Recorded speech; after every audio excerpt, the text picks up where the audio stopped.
స్తోత్రం చెప్తారా ఒకసారి గట్టిగా? ఇంకొకసారి గట్టిగా చెప్తారా? శ్రమ పడాలి.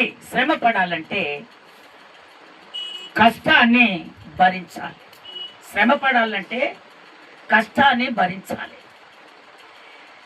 కష్టాన్ని భరించాలంటే బాధలు అనేకమైనటువంటివి వస్తాయి. ఆ బాధలను కూడా మనము భరించాలి. కఠినమైనటువంటి పరిస్థితులు ఎదురవుతాయి. వాటిని కూడా మనం ఏం చేయాలంటే భరించాలి. ఎప్పుడైతే మనము ఆ విధంగా భరిస్తామో దేవుడు ఖచ్చితంగా మనలను చూసి మన దేవుడు మన కార్యాన్ని ఖచ్చితంగా చేస్తాడు. స్తోత్రం చెప్తారా ఒకసారి గట్టిగా? ఇంకొకసారి గట్టిగా చెప్తారా? అందుకనే దేవుని బిడ్డలారా, దేవుని నమ్ముకున్నటువంటి మనము దేవుని బిడ్డలము కొన్ని శ్రమలు ఎదురైతా ఉంటాయి. కష్టమైనటువంటి పరిస్థితులు మనకు ఎదురైతా ఉంటాయి. అలాంటప్పుడు దేవుడు మనకు ఒక తలంపు ఇచ్చినప్పుడు ఆ తలంపు మీద మనం ఖచ్చితంగా నిలబడాలి. ఆ తలంపు ఏంటిదంటే ఫలానిది నీకు చేస్తాను అని దేవుడు చెప్తాడు. చేస్తానన్నటువంటి దేవుడు చేస్తాడు. కానీ మనము కొన్ని ఇలాంటి శ్రమలు వచ్చిన తర్వాత, ఇలాంటి బాధలు వచ్చిన తర్వాత, ఇలాంటి కఠినమైనటువంటి పరిస్థితులు వచ్చిన తర్వాత మనము దేవుడు చెప్పినటువంటి మాటకు విలువ ఇవ్వకుండా మనము ఆ బాధలకు తొలగిపోకూడదు. ఒకవేళ తొలగిపోయావా ఆ కార్యాన్ని దేవుడు చెయ్యడు. తొలగిపోకుండా దేవునితోటే ఉన్నావా ఆ కార్యాన్ని దేవుడు ఖచ్చితంగా సఫలపరుస్తాడు. స్తోత్రం చెప్తారా ఒకసారి గట్టిగా? ఇంకొకసారి గట్టిగా చెప్తారా? దేవుడు వాక్యం ద్వారా నీతో మాట్లాడినప్పుడు, దైవజనుల ద్వారా దేవుడు నీతో మాట్లాడినప్పుడు ఆ వాక్యాన్ని నమ్మాలి, ఆ వాక్యాన్ని విశ్వసించాలి. ఆ వాక్యాన్ని నమ్మి ఎప్పుడైతే విశ్వసిస్తావో నువ్వు వెంటనే ఆశీర్వాదాన్ని పొందుకుంటావు. స్తోత్రం చెప్తారా ఒకసారి గట్టిగా? ఈ మాట అబ్రహాముకు దేవుడు చెప్తున్నటువంటి మాట. అబ్రహామా, శ్రమ పడాలి.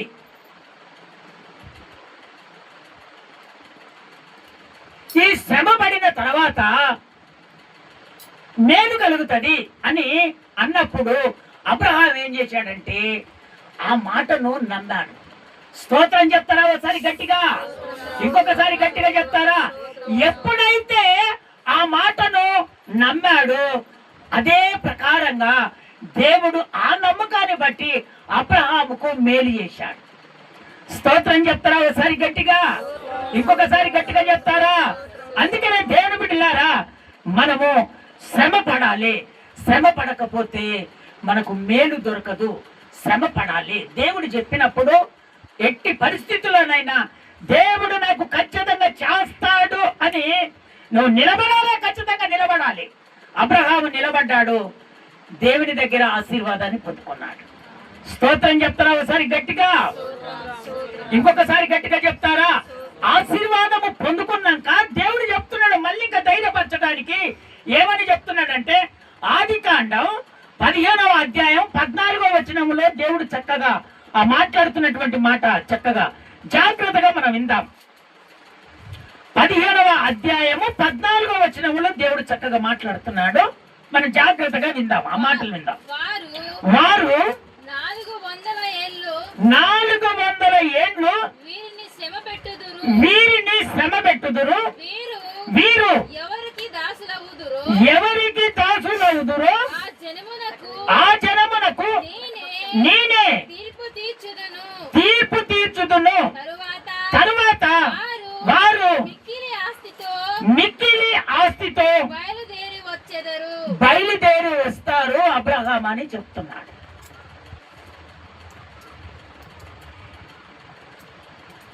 ఎందుకు ఆ మాట చెప్తున్నాడంటే జరగబోయేది జరిగేది దేవునికి మాత్రమే తెలుసు, కానీ మనకు మాత్రము తెలియదు. అక్కడ చక్కగా చెప్తున్నటువంటి మాట, ఈ ప్రజలు 400 ఏళ్ళు వీళ్ళు శ్రమ పడతారు. మళ్ళీ తిరిగి వస్తారు. అయితే దేవుడు ఆ విధంగా ఎప్పుడైతే మాట్లాడాడో దాన్ని అబ్రహాము నమ్మాడు. నమ్మిన వెంటనే ఐగుప్తు ప్రాంతంలోనికి ఇశ్రాయేల్ ప్రజలందరినీ తీసుకొని వెళ్ళారు. తీసుకొని వెళ్ళి అక్కడ శ్రమ పడుతున్నారు, బాధపడుతున్నారు, ఇబ్బంది పడుతున్నారు. ఆ తర్వాత మళ్ళీ ఏమన్నాడో తెలుసా? నేను ఎవరైతే నా బిడ్డలు దాసులుగా ఉంటారో ఆ దాసులుగా ఉన్నటువంటి వారికి నేను తీర్పు తీస్తాను. నా బిడ్డలను ఎవరైతే బాధ పెడుతున్నారో, నా బిడ్డలకు కావలసినది ఎవరైతే ఇవ్వట్లేదో, నా బిడ్డలు అడిగినది ఎవరైతే నాకు ఇవ్వట్లేదో నేను వాళ్ళ మీద తీర్పు తీరుస్తాను. స్తోత్రం చెప్తారా ఒకసారి గట్టిగా? ఇంకొకసారి గట్టిగా చెప్తారా? అందుకనే దేవుని బిడ్డలారా, దేవుడు ఎప్పుడైతే నీతో మాట్లాడతాడో అది దర్శనమే కానీ, అది స్వరము ద్వారానే కానీ, అది కళ ద్వారానే కానీ, దేవుడు ఎప్పుడైతే నీతో మాట్లాడతాడో ఆ మాట్లాడినప్పుడు ఆ మాట నా దేవుడు ఖచ్చితంగా చేస్తాడని నువ్వు నమ్మాలి, విశ్వసించాలి. ఎక్కడికి అధైర్యపడకుండా అక్కడ ఖచ్చితంగా నిలబడతావు. దేవుడు ఆ కార్యాన్ని ఖచ్చితంగా చేస్తాడు. స్తోత్రం చెప్తారా ఒకసారి గట్టిగా? ఇంకొకసారి గట్టిగా చెప్తారా? అందుకనే దేవుని బిడ్డలారా, అక్కడికి వెళ్ళి ఎంతో వేదన పడ్డారు. వాళ్ళని ఎంతో శ్రమ పెట్టాడు. శ్రమ పెట్టినా కూడా దేవుడు ఏం చేశాడో తెలుసా? ఇదిగో నా బిడ్డలను ఎవరైతే శ్రమ పెట్టారో ఆ శ్రమ పెట్టిన వాళ్ళనే నేను కటాక్షిస్తాను అన్నాడు దేవుడు. ఎవరైతే శ్రమ పెడుతున్నారో, ఎవరైతే బాధ పెడుతున్నారో, ఎవరైతే ఇబ్బంది పెడుతున్నారో, నా బిడ్డలకు ఇస్తానని ఇయ్యనిది, జరిగిస్తానని జరిగించనిది, అది ఏ సమస్య అయినా కానీ, ఎలాంటిదైనా సరే, నీకు ఒకరు ఇదిగో ఈ పని నీకు కార్యము నేను చేస్తానని నీకు మాట ఇచ్చారో, ఒకవేళ ఆ మాట తప్పిపోయారో, నీవు దేవునితో ఐక్యత కలిగి నువ్వు జీవిస్తే, దేవుని వాక్యానుసారంగా నువ్వు జీవిస్తే, దేవుడే వాళ్ళకు తీర్పు తీర్చి నీ కార్యాన్ని వాళ్ళ ద్వారానే దేవుడు చేపిస్తాడు. స్తోత్రం చెప్తారా ఒకసారి గట్టిగా? ఇంకొకసారి గట్టిగా చెప్తారా? అందుకని ఆధైర్యపడద్దు. మన దేవుడు చనిపోయే మనలను, అనారోగ్యం చేత బాధపడుతున్నటువంటి మనలను దేవుడు పైకి లేపాడే. పైకి లేపిన దేవుడు నీకు శ్రమ వస్తే ఆ శ్రమ నుంచి నా దేవుడు తప్పించడా? కానీ కొంతమందికి తెలుసు, అయినా కూడా ఆ బాధలు కఠినమైనటువంటి పరిస్థితులు ఎదురైపోయినప్పుడు వాళ్ళు ఇదిగో దాన్ని తట్టుకోలేక అధైర్యపడతారు. అందుకనే నా ప్రభు చెప్తున్నాడు, అధైర్యపడకూడదు. దేవుడు చేస్తానన్న దేవుడు ఖచ్చితంగా చేస్తాడు. వెంటనే నా దేవుడు వాళ్ళు మొరపెడుతున్నప్పుడు వెంటనే నా దేవుడు మోషేను, ఆరోనును దేవుడు వాళ్ళ దగ్గరికి పంపించాడు. అక్కడి నుంచి వాళ్ళని కటాక్షించి వాళ్ళ దగ్గరికి వెళ్ళి ఇదిగో వాళ్ళ వస్తువులను, వింటున్నావా, వాళ్ళ బంగారు నగలను చదవండి ఆ మాట. ఆదికాండం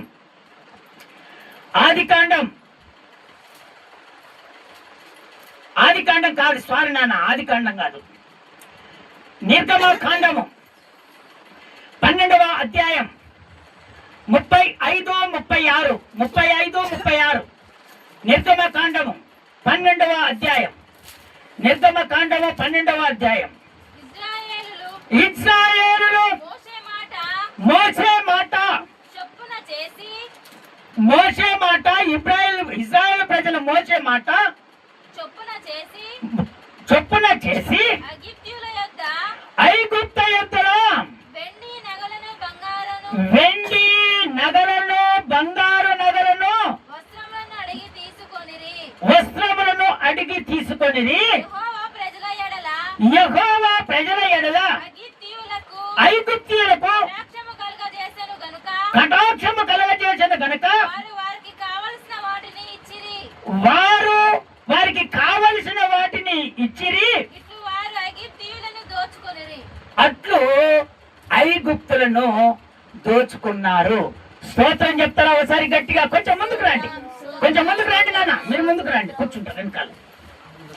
అయితే దేవుడు ఖచ్చితంగా మీరు అనుకుంటున్నారు దేవుడు మర్చిపోతాడని మీరు అనుకుంటారేమో, కానీ నా దేవుడు మర్చిపోడు. ఎప్పుడైతే అక్కడ ఉన్నటువంటి ఐగుప్తులో ఉన్నటువంటి ఇశ్రాయేలు ప్రజలను శ్రమ పెట్టారో, బాధ పెట్టారో, వాళ్ళ మొరను దేవుడు విని వెంటనే ఎవరైతే బాధ పెట్టారో, ఎవరైతే శ్రమ పెట్టారో వాళ్ళ దగ్గరనే ఇశ్రాయేలు ప్రజలను చూసి వాళ్ళకు కటాక్షము కలిగింది. స్తోత్రం చెప్తారా ఒకసారి గట్టిగా, ఇంకొకసారి గట్టిగా చెప్తారా? కటాక్షము అనగా దయ కలిగింది వాళ్ళ మీద. ఎవరి మీద? ఇశ్రాయేలు ప్రజల మీద దయ కలిగింది. ఈ దయ ఎందుకు కలిగింది అంటే దేవుడు వాళ్ళని దర్శించాడు. ఎవరు దర్శించాడు? మనకు వ్యతిరేకంగా ఉన్నటువంటి వారిని, మనకు పనులు జరిగించినటువంటి వారికి దేవుడు దర్శించి వాళ్ళ ద్వారానే ఇశ్రాయేలు ప్రజలకు కటాక్షం కలగజేశాడు. వాళ్ళను ద్వారానే దయ దాల్చాడు దేవుడు. స్తోత్రం చెప్తారా ఒకసారి గట్టిగా, ఇంకొకసారి గట్టిగా చెప్తారా? అందుకనే దేవుని బిడ్డలారా, మీరు ధైర్యము కోల్పోకూడదు.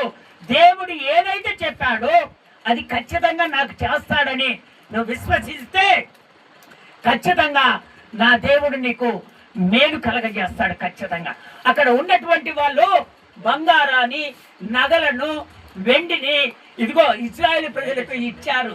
ఇంకా వస్త్రములను కూడా ఇచ్చి అక్కడి నుంచి ఇశ్రాయేలు ప్రజలను పంపించారు. స్తోత్రం చెప్తారా ఒకసారి గట్టిగా, ఇంకొకసారి గట్టిగా చెప్తారా? అందుకనే దేవుని బిడ్డలారా, నా దేవునికి అసాధ్యమైనది ఏమి లేదు. ఆయన ఏదైనా చెయ్యగలడు. స్తోత్రం చెప్తారా ఒకసారి గట్టిగా, ఇంకొకసారి గట్టిగా చెప్తారా? రెండవదిగా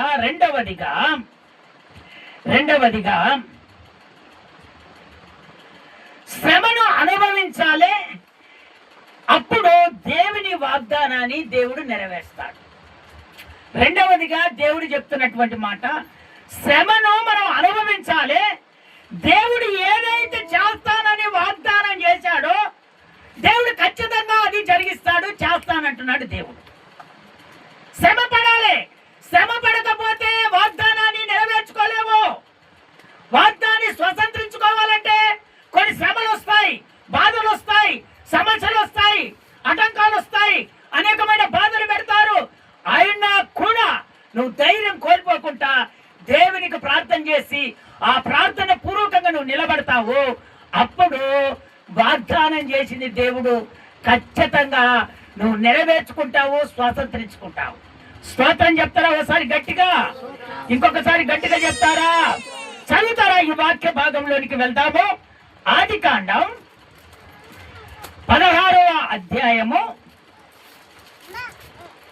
6వ వచనములో ఒకసారి చదివి నాకు వినిపిస్తారా నాన్న? ఆదికాండం 16వ అధ్యాయము.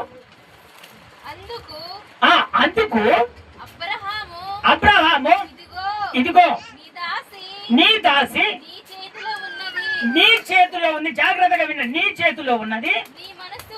నీ మనసు వచ్చినట్లు దాన్ని చేయమని శారాయితో అబ్రహాము చెప్పాడు. శారాయి దాన్ని శ్రమ పెట్టినందున ఆమె యొద్ద నుండి ఆడబెట్టుకొని ఉంది. ఆమె పారిపోయింది. శ్రమ పెట్టగానే ఏం చేసింది? ఆమె పారిపోయింది. అబ్రహాం ఏం చేశాడంటే కాస్త గర్భవతి అయింది. స్తోత్రం చెప్తారా ఒకసారి గట్టిగా? గర్భవతి అయినప్పుడు శారమ్మ ఊకాయ్ అబ్రహాముని ఏం చేస్తుందంటే విసిగిస్తుంది. ఎందుకు విసిగిస్తుందంటే ఇప్పుడు శారమ్మ దాసి ఎవరంటే అగర్. ఈ శారమ్మకు పిల్లలు లేరు. పిల్లలు లేకపోతే నా దాసినన్నా పెళ్లి చేస్తే ఆమె ద్వారానే దేవుడు నాకు కుమారుని ఇస్తాడని ఏం చేసిందంటే దాసిని పెళ్లి చేసింది. ఎవరికి? అబ్రహాముకు, తన భర్తకు పెళ్లి చేసింది. పెళ్లి చేస్తే ఆమెకు దేవుడు ఏం చేస్తాడంటే గర్భఫలం అనుగ్రహించాడు. స్తోత్రం చెప్తారా ఒకసారి గట్టిగా, ఇంకొకసారి గట్టిగా చెప్తారా? అయితే అబ్రహాము ఏమనుకున్నాడు? ఇవ గర్భఫలము అందింది కదా, అందిన తర్వాత ఈ అగారును చేశాడంటే నీ దాసి నీ దగ్గరనే ఉంది, నీకు ఏ మనసుకు తోస్తుందో అదే చేయమని చెప్పా. అయితే ఈమెం చేస్తుందంటే నాకు గర్భఫలం ఇవ్వలేదు, నా దాసికి గర్భఫలం ఇచ్చిందని ఆమె ఏం చేస్తుందంటే ఈమెను శ్రమ పెడుతుంది. స్తోత్రం చెప్తారా ఒకసారి గట్టిగా, ఇంకొకసారి గట్టిగా చెప్తారా? ఈమెను మాటి మాటికి శ్రమ పెడుతుంది, ఇబ్బందులు చేస్తుంది. అయితే ఆమె ఏం చేసిందంటే తట్టుకోలేక ఆమె ఇక బయలుదేరి వెళ్తుంది. తట్టుకోలేక బయలుదేరి వెళ్తుంటే ఆకాశమందున్నటువంటి దేవుడు దేవుని దూతను పంపించాడు ఆమె దగ్గరికి. స్తోత్రం చెప్తారా ఒకసారి గట్టిగా, ఇంకొకసారి గట్టిగా చెప్తారా? ఎప్పుడైనా సరే దేవుని బిడ్డలారా, శ్రమ వచ్చినప్పుడు, బాధ వచ్చినప్పుడు నీవు దేవుని వదిలిపెట్టద్దు, నీ భక్తిని వదిలిపెట్టద్దు, నీ విశ్వాసాన్ని పోగొట్టుకోవద్దు, నీ పద్ధతిని మార్చుకోవద్దు, నీ విధేయతను పోగొట్టుకోవద్దు. ఎప్పుడైనా సరే ఆ శ్రమ సంతోషమని నువ్వు ఎప్పుడైనా గ్రహించాలి. వెంటనే ఈమె భక్తురాలు కనుక దేవుని వదిలిపెట్టలేదు, ఎన్ని శ్రమలైనా అనుభవించేది కనుక వెంటనే దేవుడు దేవుని దూతను పంపించాడు. ఆ నుంచి కిందికి చదువు నాన్న, ఆ నుంచి కిందికి చదువు. యెహోవా దూత అరణ్యములో నీటి బుగ్గ యొద్ద అనగా శూరు మార్గములో బుగ్గ యొద్ద ఆమెను కనుగొని శారాయి దాసివైన అగారు, నీవు ఎక్కడి నుంచి వచ్చావమ్మా? అసలు నువ్వు ఎక్కడికి వెళ్తున్నావమ్మా అడిగినందుకు అది నా యజమానురాలైన, చూడు ఎంత చక్కగా, నా యజమానురాలైన శారాయి యొద్ద నుండి పారిపోవచ్చున్నాను అని అక్కడనే పెట్టుకున్నాడు. ఏమని చెప్తుంది ఆ దేవుని దూతకు? నా యజమానురాలి వద్ద నుంచి నేను పారిపోతున్నానయ్యా, నన్ను శ్రమ పెడుతుంది, నన్ను బాధ పెడుతుంది, నన్ను ఇబ్బంది పెడుతుంది అయ్యా అంటే మళ్ళీ ఏమంటున్నాడు దేవుడు? ఏమంటున్నాడు? అక్కడి నుంచి ఒక మాట చదువు నాన్న. అప్పుడు యెహోవా దూత నీవు మరో మాట మాట్లాడకు, నీవు నీ యజమానురాలి యొద్దకు తిరిగి వెళ్ళి ఆమె చేతి కింద అణిగి ఉండమని దానితో చెప్పాను. వెంటనే ఆ మాటకు లోబడి వెంటనే మళ్ళీ ఎక్కడికి వెళ్ళిందంటే మళ్ళీ శారాయి దగ్గరికి, యజమానురాలి ఇంటికి వెళ్ళి అక్కడ అణిగి మణిగి చెప్పిన పనులన్నీ చేసింది.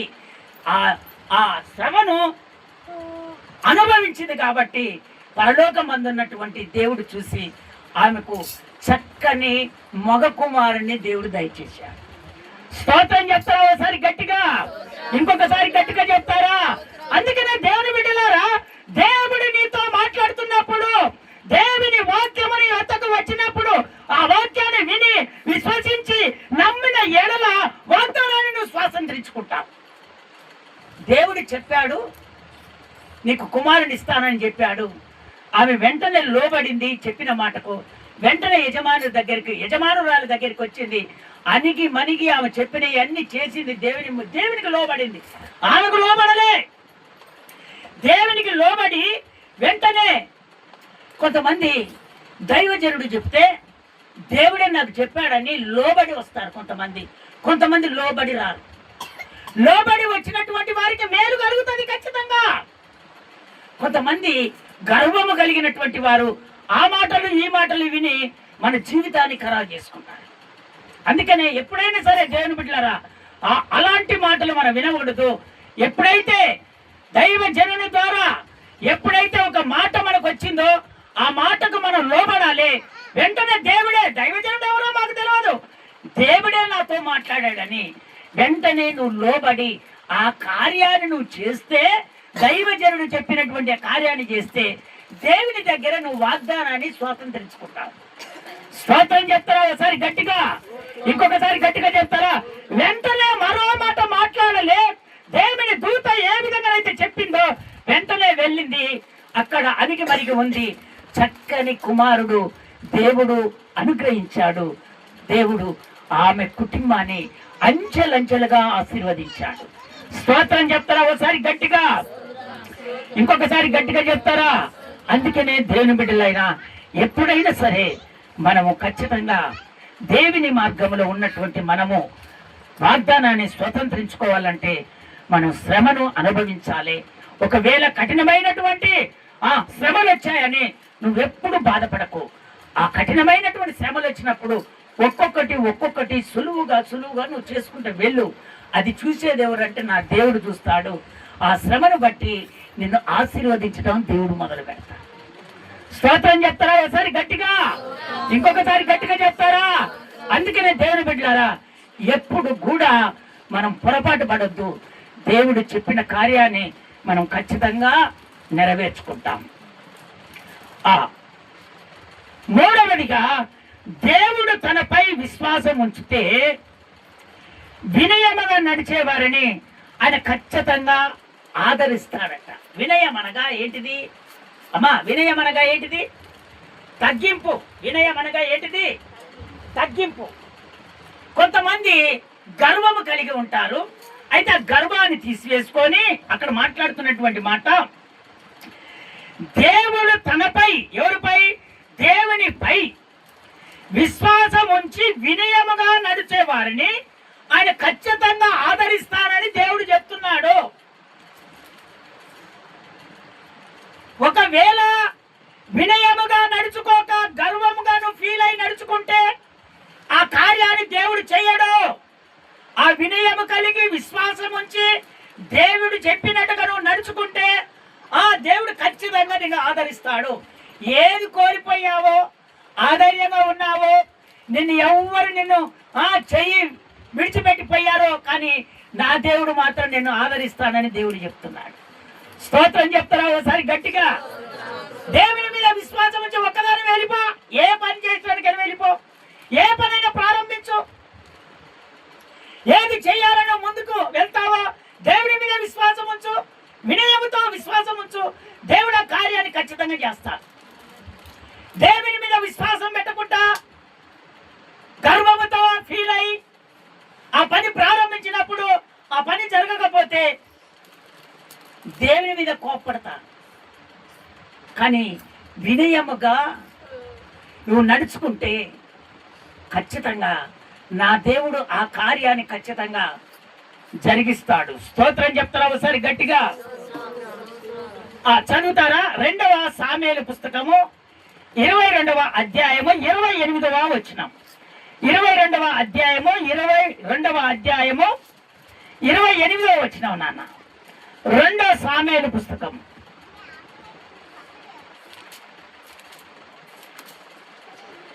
22వ అధ్యాయము 28వ వచనం నాన్న. వినండి జాగ్రత్తగా. శ్రమపడు వారిని నీవు రక్షించెదవు, గర్విష్ఠులకు విరోధివై ఖచ్చితంగా దేవుడు అణిచివేస్తాడట. గర్విష్ఠులను దేవుడు ఖచ్చితంగా అణిచివేస్తాడట. శ్రమపడే వారిని మాత్రం ఖచ్చితంగా రక్షిస్తాడు. శ్రమపడే వారికి వినయం ఉంటుంది, తగ్గింపు ఉంటుంది. ఎవరికి ఏంద్రో అంటే అయ్యా అయ్యా వీళ్ళెవరంటే వినయము కలిగినటువంటి వారు, విధేయత కలిగినటువంటి వారు.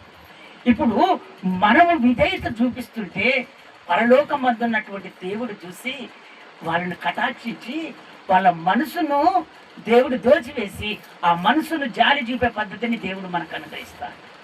స్తోత్రం చెప్తారా ఒకసారి గట్టిగా? ఎంతటి శత్రువునైనా సరే నా దేవుడు తలుచుకుంటే ఆయన ఖచ్చితంగా ఆ శత్రువుని మనసు ఖచ్చితంగా మార్చివేస్తాడు దేవుడు. కానీ గర్వం ఉండకూడదు. మనం దేవుని అంగీకరించినటువంటి దేవుని బిడ్డలమైనటువంటి మనము గర్వంగా ఉండకూడదు. గర్వంగా ఉంటే మన జీవితము మనం ఏమీ సాధించలేము. దేవుని దగ్గర ఏ మేలు మనము పొందుకోలేము. అందుకని అక్కడ చెప్తున్నాను, శ్రమ పడే వారిని ఖచ్చితంగా నువ్వు రక్షిస్తావయ్యా. గర్విష్ఠులను విరోధివై వారిని అణిచివేస్తావు. దేవుడే విరోధైతాడట. ఎవరికి? గర్విష్ఠులను. గర్వంగా ఉండే వారికి దేవుడే విరోధై నిలబెడతాడు. ఈ గర్వం కలిగినటువంటి వారు కొంతమంది ప్రార్థన చేస్తే కళ్ళలో నీరు వస్తూనే ఉంటాయి, కానీ లోపట దేవునికి ఇష్టంగా ఉండదు, ఆ భక్తి ఇష్టంగా ఉండదు. ఓ తెల్లవారు ప్రార్థన చేస్తారు కానీ మేలు దొరకదు. ఎందుకో నీలో గర్వం దేవుడు చూస్తున్నాడు. మనుషులు ఏంది, అబ్బో ఎంత ప్రార్థన చేయవు, ఇంత భక్తురాలమ్మా, ఎంత భక్తురాలమ్మా అంటారు. కానీ నీ భక్తి ఎవరికి తెలుస్తుంది? దేవునికి చెప్తాడు. అందుకనే శ్రమ పడితే రక్షణ దొరుకుతుంది, గర్వంగా ఉంటే దేవుడు నిన్ను అణిచివేస్తాడు. నీ ఆశీర్వాదాన్ని కూడా దేవుడు చిన్న చిన్నగా తగ్గిస్తాడు. ఈ గర్వము మనలో ఉండకూడదని దేవుడు చక్కగా మనతో మాట్లాడుతున్నాడు. చదువుతారా మాట? దేవుడంట దీనులను రక్షిస్తాడు. అంటే తమ బలమై కాకుండా దేవుని మీద ఆధారపడేవారు, తమ బలం మీద ఆధారపడకుండా దేవుని మీద ఆధారపడేవారిని ఆయన ఖచ్చితంగా రక్షిస్తాడని దేవుడు ఖచ్చితంగా చేస్తున్నాడు. చదువుతారా మాట? యాకోబు పుస్తకము 4వ అధ్యాయము 6వ వచనం. యాకోబు పుస్తకము 4వ అధ్యాయం 6వ వచనం. యాకోబు పుస్తకము 4వ అధ్యాయము 6వ వచనం నాన్న. 4వ అధ్యాయము 6వ వచనం. అందుకు గాని ఆయన ఎక్కువ కృపనిచ్చును, అందుచేత దేవుడు అహంకారులను ఎదిరించి దీనులకు కృప అనుగ్రహించును లేఖనమే చెప్పుచున్నది. అందుకని అక్కడ చెప్తున్నాడు దేవుడు అహంకారులు అంటే ఎవరు? గర్వంగా ఫీల్ అయ్యేవారు. అహంకారం, నాకు అన్ని ఉన్నాయి, నాకు అన్ని ఉన్నాయి, నాకు పొలం ఉంది, ఆస్తి ఉంది, ఉద్యోగం ఉంది, నాకు అన్నిటికీ అన్ని ఉన్నాయి, మా పిల్లలు ఉద్యోగాలు చేస్తారు, పెట్టారా, మా ఆయన ఉద్యోగం చేస్తాడు, నేను ఉద్యోగం చేస్తాను, మాకు అన్నిటికీ అన్ని ఉన్నాయి. వీళ్ళంతా ఎలాంటి వాళ్ళంటే అహంకారులు, గర్విష్ఠులు. అవి ఉన్నప్పటికీ కూడా లోబడి విధేయత కలిగి జీవించే వారినట దేవుడు ఏం చేస్తాడంట? ఆశీర్వదించడం మొదలు పెడతాడట. స్తోత్రం చెప్తారా ఒకసారి గట్టిగా? ఇంకొకసారి గట్టిగా చెప్తారా? ఆయన కృప అనగా దయ అనుగ్రహిస్తాడట. ఎప్పటికీ అలాంటి వారికి గర్వంగా ఫీల్ కాకుండా ఉన్నటువంటి వారి ఆయన కృప ఆవరిస్తాడట. ఆయన దయ ఎప్పటికీ ఎల్లప్పటికీ ఉంటుందట. నువ్వు ఉద్యోగంకి వెళ్ళినా, నువ్వు పనులకు వెళ్ళినా, నువ్వు చదువుకుంటున్నా, నువ్వు ఏ పని చేస్తున్నా ఆయన దయ ఖచ్చితంగా వాళ్ళ మీద ఖచ్చితంగా ఉంటుందట. స్తోత్రం చెప్తారా ఒకసారి గట్టిగా?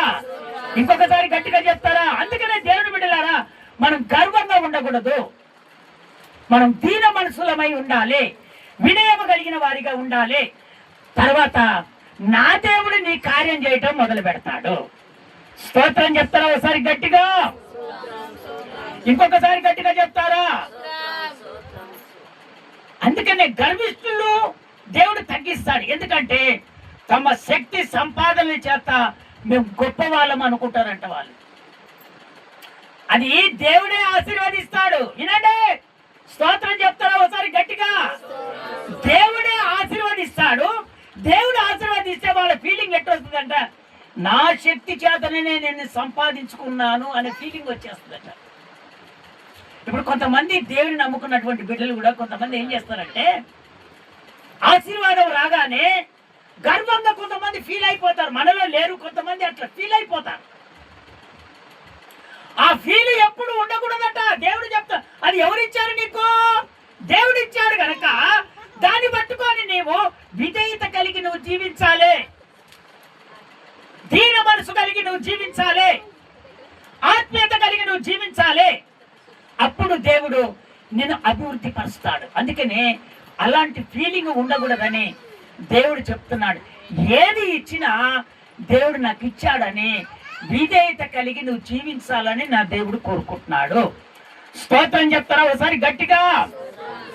ఇంకొకసారి గట్టిగా చెప్తారా? ఒక్క మాట చదువుతారా?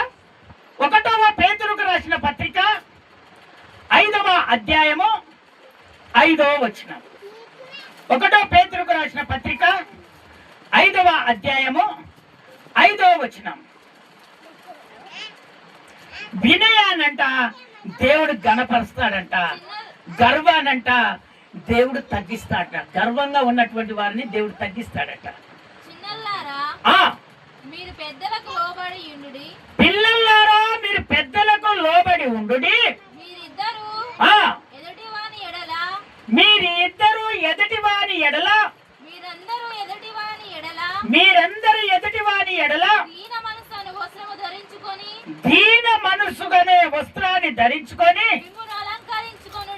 మిమ్మును అలంకరించుకొనుడి. దేవుడు వినండి, అహంకారాలను ఎదిరించి దీనులకు కృప అనుగ్రహించును. స్తోత్రం చెప్తారా ఒకసారి గట్టిగా, ఇంకొకసారి గట్టిగా చెప్తారా? అందుకనే దేవుని బిడ్డలారా, మీరు చిన్నపిల్లలారా మీరు పెద్దలకు ఎప్పుడైనా లోబడి ఉండండి అని అక్కడ చెప్తున్నటువంటి మాట. మీరందరూ ఎదుటి వాని ఎడల దీన మనసు గలగారై మీరు ఉండండి. ఎవరిని? పిల్లలైనా పిల్లలనేమో పెద్దలకు లోబడి ఉండంటుడు. మరి పిల్లలు పెద్దలు ఎదుటి వారి ఎదుట లోబడి ఉండండి. అక్కడ మీరందరూ ఎదుటి వారి ఎదుట దీన మనసు గలవారై ఉండడి, వస్త్రము ధరించుకొని మిమ్మును అలంకరించుకొనుడి. దేవుడు అహంకారాలను ఎదిరించి దీనులకు కృప చూపుతాడు. అందుకనే నువ్వు వేసుకున్నటువంటి వస్త్రాన్ని కూడా దీనత్వం కలిగి ఉండేవాదిగా నువ్వు ఆ వస్త్రాన్ని కూడా వేసుకోవాలని దేవుడు చెప్తున్నాడు. అందుకనే మనందరికి దేవుడు ఇచ్చినటువంటి దీన మనసు కలిగినటువంటి వస్త్రం ఏంటిదంటే అది తెల్లటి వస్త్రాలు. స్తోత్రాలు చెప్తారా ఒకసారి గట్టిగా, ఇంకొకసారి గట్టిగా చెప్తారా? ఆ వస్త్రాలను అలంకరించుకొని ప్రతి ఆదివారం దేవుడి సన్నిధికి వస్తున్నాం. ఎందుకంటే దేవుడు ఇచ్చినటువంటి వస్త్ర అలంకరణ అలాంటిది మనకి ఇచ్చాడు. అందుకనే దేవుడు ఒకసారి ఏం చెప్పాడంటే, ఇజ్రాయేల్ ప్రజలందరూ బయటికి వెళ్ళేటప్పుడు అప్పుడే ఇక ఇజ్రాయేల్ ప్రాంతం నుంచి దేవుడు ఇజ్రాయేల్ ప్రజలను ఐగుప్తు ప్రాంతంకి వెళ్ళి ఇజ్రాయేల్ ప్రజలను నడిపిస్తాడు. ఆ సమయంలో రక్తాన్ని ఏం చేశాడంటే, మీ ద్వారబంధులకు రక్తాలను పూయండి. ఎందుకంటే ఆ రక్తాన్ని మీ ద్వారబంధులను చూసి మిమ్మలను సంవరించను. ఎక్కడైతే ఐగుప్తులో ఉన్నారో వాళ్ళందరినీ సర్వనాశనం చేస్తానని దేవుడు చెప్తాడు. అందుకనే దేవుని బిడ్డలారా, మనకు వస్త్ర అలంకరణ, తెల్లటి వస్త్ర అలంకరణ దేవుడు మనకి ఇచ్చాడు గనక మనం ఎక్కడికి వెళ్ళినా యాడ ఉన్నా దేవుడు ఆ వస్త్రాలను బట్టి మనలను దేవుడు కాపాడుతాడు. స్తోత్రం చెప్తారా ఒకసారి గట్టిగా, ఇంకొకసారి గట్టిగా చెప్తారా? దేవుని బిడ్డలారా, ఎవరో గర్వంగా ప్రతి ఆదివారం ఎప్పుడు ఎందుకు వేసుకుంటారు? ఈ మాటలు మీరు వింటే మీరు ఆశీర్వదించబడనే పడరు, మీరు ఆశీర్వదించబడరు. ఇది గ్యారెంటీగా దేవుడు చెప్తున్నటువంటి మాట. నీ వస్త్రమే బాగలేదు, నీలో విజయిత ఎక్కడ ఉండే దేవుడు చూస్తాడు. అక్కడనే లోబడలేదు. నువ్వు దేవుడి దగ్గర ఎంత కన్నీరుగా వచ్చి నువ్వు ప్రార్థన చేస్తే ఏం మేలు దొరుకుతుంది నీకు? అందుకనే ఇవన్నీ గర్విష్ఠులు కొంతమంది ఉంటారు, వాళ్ళ మాటలు మీరు వినకండి. మనది విధేయత కలిగి పెంతుకోస్తు అనుభవంలో మనం పెరుగుతున్నాం కాబట్టి ఆ పెంతుకోస్తు అనుభవంలోనే మనం పెరగాలి. దేవుడు రానై ఉన్నాడు వధువు సంఘముగా.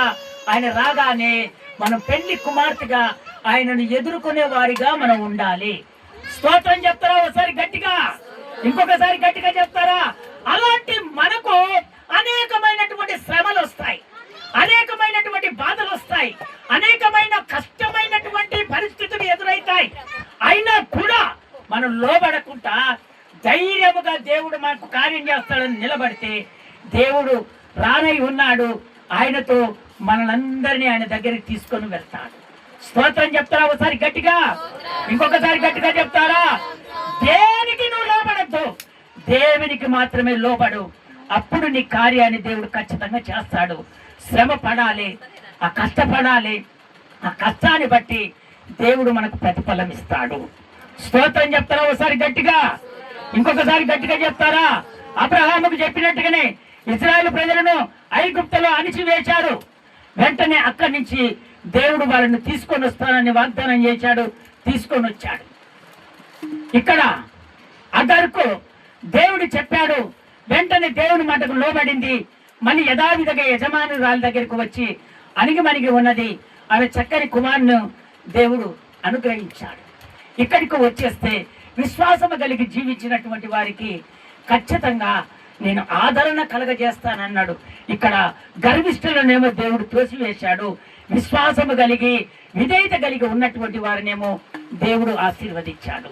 అందరం నిలువు మొక్కల మీద ఉంది. ఒక తీర్మానం చేసుకుందాం. అందరం నిలువు మొక్కల మీదకి వచ్చేద్దాం. అందరం నిలువు మొక్కల మీదకి వచ్చేద్దాం. అందరం నిలువు మొక్కల మీదకి వచ్చేద్దాం. అందరం నిలువు మొక్కల మీదకి వచ్చేద్దాం.